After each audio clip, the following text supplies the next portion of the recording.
Alright, I just got back from seeing Goodbye Don Glees in theaters. This is the new film project from Atsuko Ishizuka, who you probably know best as the director of No Game No Life, but more relevant to this film, she is also the director of A Place Further Than the Universe. And that's pretty much the mindset that you're probably going to want to go into this movie with, because this is basically just sort of a male version of A Place Further Than the Universe. This is very much a another, like, I guess I would call it like young adult film. I guess you would call this a very coming of age sort of finding yourself kind of film, very much like A Place Further Than the Universe. In fact, it pretty much has mostly the same staff as Universe. As far as I know, it's same director, same character design, same color designer, same composer, same studio. This is basically just Ishizuka getting the band back together for another round of teen ennui. And I think for the most part I enjoyed myself with this one. I went into this basically expecting exactly what I just described to you.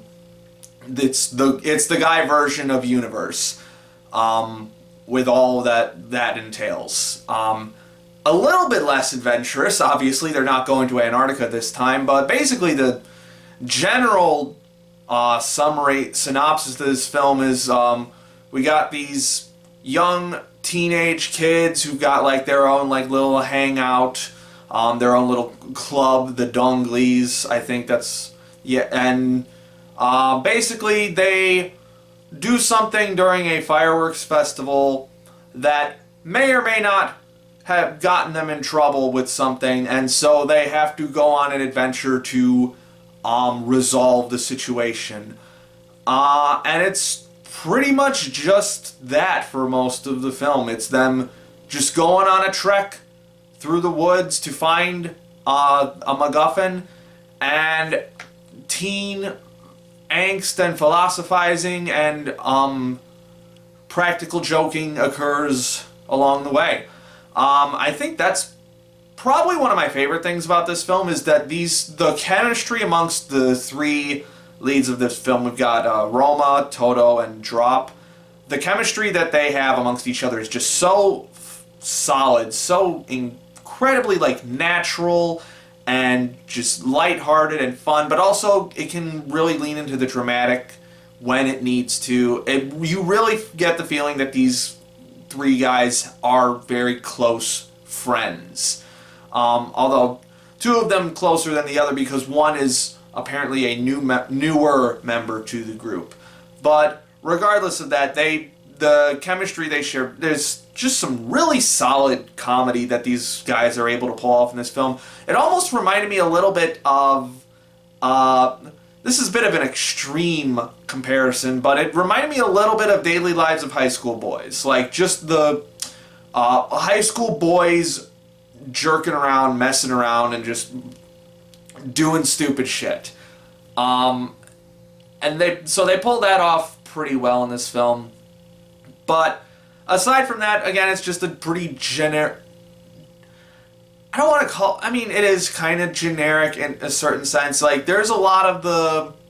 You can really see a lot of the beats coming from a mile away. Personally, I don't have a problem with films being predictable as long as the journey towards that predictable end is enjoyable. And I'd say, for the most part, this was enjoyable.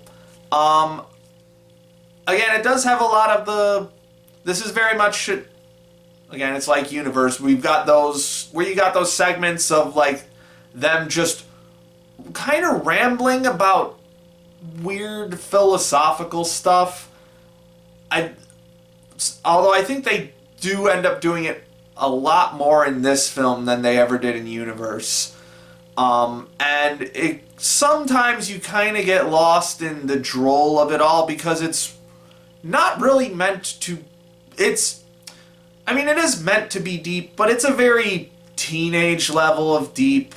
There's nothing I think there was maybe one moment where I was like, oh, that's kind of neat to think about it that way. But aside from that, it's just stuff that's you're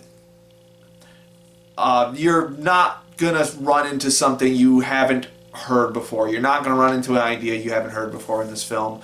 Which again, this is fine. This is again, it's a young adult film. This is like a. For some reason, it was striking me like it's been forever since I read this, but for some reason I was getting vibes of like when I read Nick and Nora's Infinite Playlist. It's kind of got that kind of vibe to it, but without the romance element in it. Although there is a little bit of teenage crush stuff in it. It's like a young adult novel. It's like a Hank Green novel. I think that's who that author is. The Looking for Alaska, Fault in Our Stars guy. It's very much got the tone of that. So if that's what you're into, you're definitely going to like this film. I'm very mixed on this particular demographic of stuff. Sometimes I love it, sometimes I absolutely hate it. I think I landed right in the middle with this one. This one was just, in terms of being a young adult film, I think it was decently solid. The characters, I'm probably not going to remember them for a very long time after this film, but I definitely think they were solid. Most of them were solid characters overall.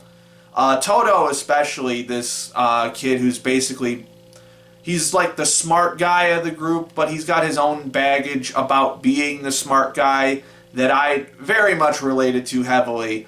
That's the thing with when Ishizuka writes these characters. She's always got one character where I will just stare at it and go, wow, that is literally me. With Universe, it was Yuzuki, and with this one, it's Toto. So, very well constructed character there. Roma, I think, was a little bit blander than I would have liked, but he wasn't, like, awful, and Drop was pretty decent. I liked Drop. A fun little kid. But yeah, pretty solid, mostly solid characterization all around, though nothing particularly special about it unless you like really relate to certain specific things. These characters are kind of designed to be as broad as possible. That's kind of the sense that I got from them. They're not shooting for anything hyper specific, but I'd say they're pretty successful in capturing a very broad feeling in these characters. I would say they're pretty effective at doing that. And yeah, pretty much that's really it for the plot. Not a whole lot else to say about it, except the ending. I'm not going to say anything about it, but it threw me through a loop a little bit. The ending, the last 5-ish minutes of this film are the most fantastical that it gets, and it doesn't really make sense when you think about it, which is unfortunate because that's like the last thing you see in the film, basically. So that left a little bit of a weird taste in my mouth, but otherwise, pretty solid story overall, complemented by some pretty solid visuals. Again, this is basically just it's the same aesthetic as Universe, so if you liked that aesthetic, you're going to like it here. I'm